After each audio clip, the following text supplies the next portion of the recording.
Yung discharge of firearms is disturbing. Yung papaputok ng baril. Nasa loob ka ng building. At ang inyong pinuputukan ay law enforcement. That's so ironic na law enforcement papuputukan mo ng warning shot. Suspended agad ng Ombudsman si Senate Sergeant at Arms Mau Aplaska matapos ang magulong shooting incident sa Senado noong Mayo 13 na nauwi rin sa muling pagkawala ni DDS Senator Ronald Bato de la Rosa na ngayon ay muli na namang pinaghihinalaang nagtatago. Ano yun? Siya ba ang ano? Hindi ko alam, hindi ko naintindihan saan sila nanggagaling sa bagay na yun. Ando na, may naka-embed naman may naka-embed doon ng reporter. Nakita ko yung footage doon eh. At least we will subpoena the footages of all the networks and all of those who were present in the para naman magkatulungan tayo dito. Si Aplaska mismo ang umaming siya ang unang nagpaputok ng warning shot laban sa NBI habang tinatangkang lapitan si Bato kaugnay ng ICC arrest issue. Sir, wouldn't a forced evacuation have been better para talagang sigurado? Kasi kung ganun pala grabe yung sitwasyon na may possible na barilan. Hindi po ba? Para wala pong mga I think the civilians sa lockdown loob. is already a form of forced evacuation. Dito sa interview na to ni Aplaska ngayong araw lang, mapapansing ginamit nito ang termino na giyera at ang tanong ngayon ng mga netizen ay kung itinuturing ba niya ang mga NBI na kaaway ng Senado? At mapapansin ding hindi niya sinagot ng diretso ang tanong na kung ang ginawa ba nilang pagpaputok ay para pigilan ang pag-aresto sa kanyang mistang si Bato.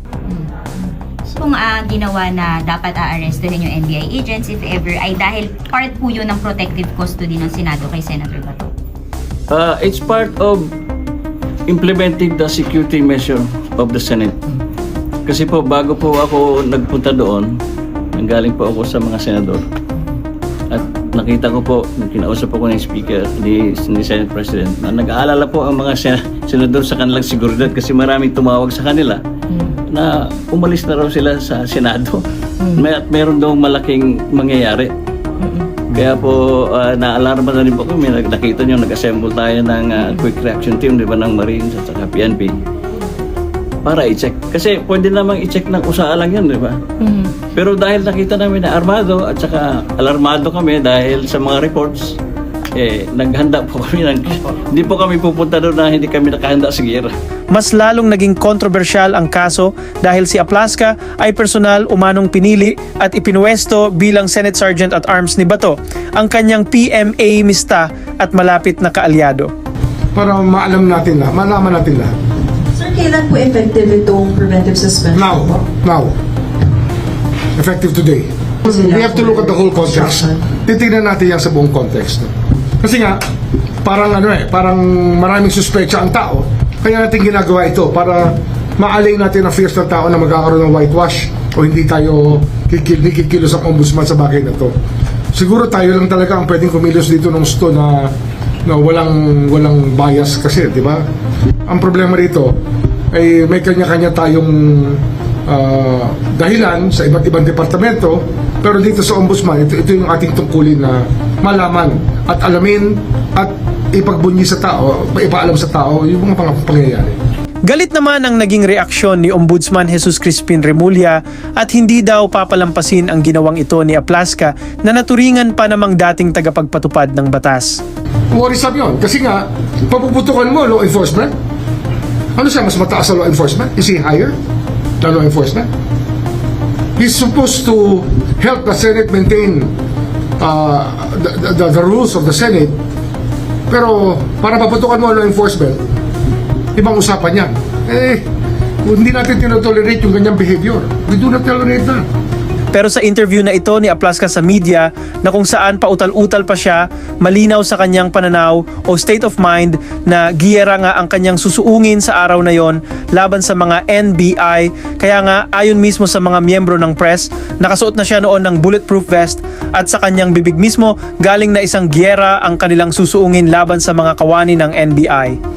Di ba naalala niyo, nag-declare ako ng lockdown? Yes, sir, but Bigay you also ako ng allowed us 5 to minutes stay. allowance You to also allow allowed- everyone, including the Yes, media, sir, but to you also vacate the allowed the area. civilians to stay, sir.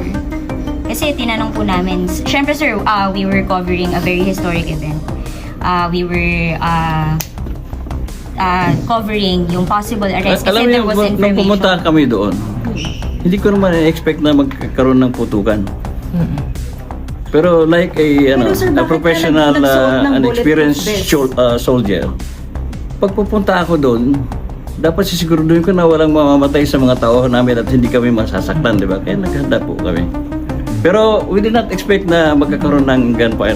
At dahil dito, bubusisiin na ngayon ng Ombudsman ang lahat ng CCTV footage, testimonya ng media at iba pang ebidensya habang lumalalim ang tanong ng publiko. Paano naging parang private armed compound ang Senado habang nakakatakas naman si Bato?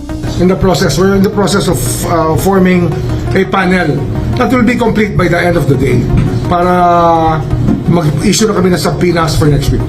As early as next week, sir. As early as next week. Okay. Dagdag pa dito, makikita din sa isang viral footage si Aplaska na tila nagre-report sa ilang mga senador kagaya ni Loren Legarda, kasama rin si Senate President Alan Peter Cayetano at Bong Go. Pwede na lumabas?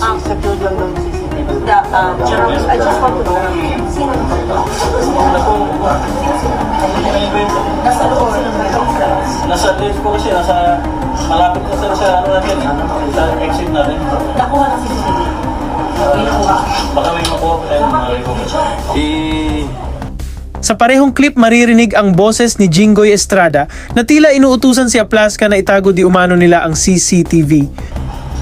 Itago niyo yung CCTV. Exactly.